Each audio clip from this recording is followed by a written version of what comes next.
আগে জানতাম না এই গেটটা এতটাই ভয়ঙ্কর যে পরিবার থেকে বিচ্ছিন্ন করে দেয়। ভিতরটা আসলে ভেঙে চলে যায়, যেমন মনে হয় যে আসলে মাথার উপর আকাশ ভেঙে পড়েছে। শুধু মা বাবার মুখে হাসি ফোটানোর জন্যই কত কিছু ত্যাগ করে আসলে মানুষ, এটা আসলে বলে বোঝানো যায় না।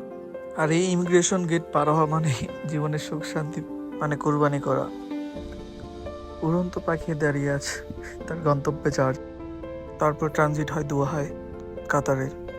কাতারের ভেতরেই আসলে ছোট একটা পার্ক, মনোমুগ্ধকর করা। উপর থেকে আসলে বিষয়টা বোঝানো যায় না যতক্ষণ পর্যন্ত কেউ আসলে সচক্ষে না দেখবে। কাতারে প্রায় আমাদের 14 ঘন্টার মতো ট্রানজিট হয়। আসলে কাতারের এয়ারপোর্টের সৌন্দর্য আসলে মনোমুগ্ধকর করা, এই জন্যই তো বলে না যে কাতারের এয়ারপোর্ট হচ্ছে ওয়ার্ল্ডের একটা এয়ারপোর্ট।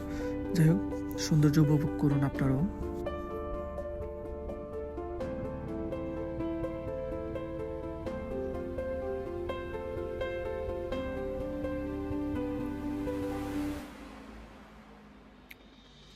আসলে আমার কাছে এই ভিউটাই, পানির ভিউটা অনেক সুন্দর লেগেছে, বাট ক্যামেরায় তেমনটা বোঝা যায় না, বাট রিয়েল অনেক জোস আর কি। আমার কাছে পুরো এয়ারপোর্ট থেকে এই পার্কটাই অনেক সুন্দর লেগেছে, সত্যি অসাধারণ একটা পার্ক। আসলে নিচে আরও সুন্দর লাগে নিচে গেলে, এই আর কি। ভোর 6টা, নেক্সট জার্নির জন্য ফ্রেশ হয়ে নিচ্ছি।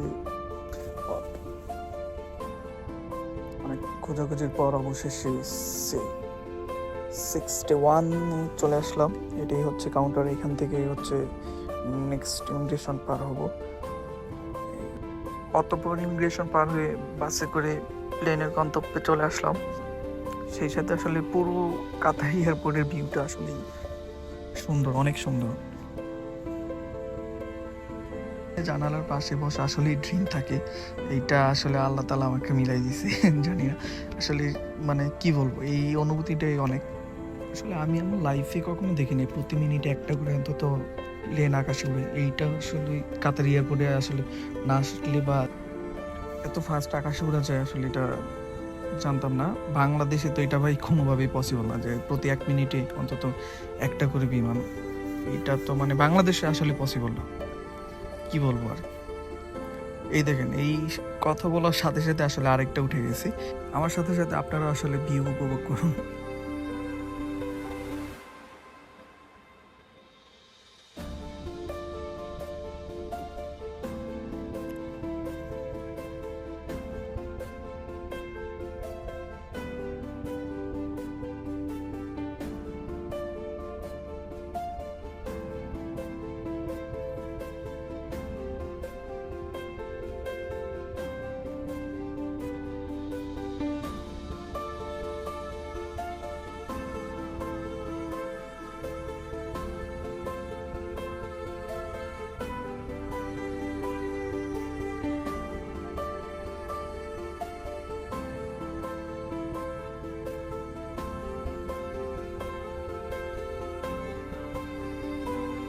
ভিউ দেখতে দেখতে আসলে গন্তব্য দেখতেছি, কার কতক্ষণ লাগবে যেতে।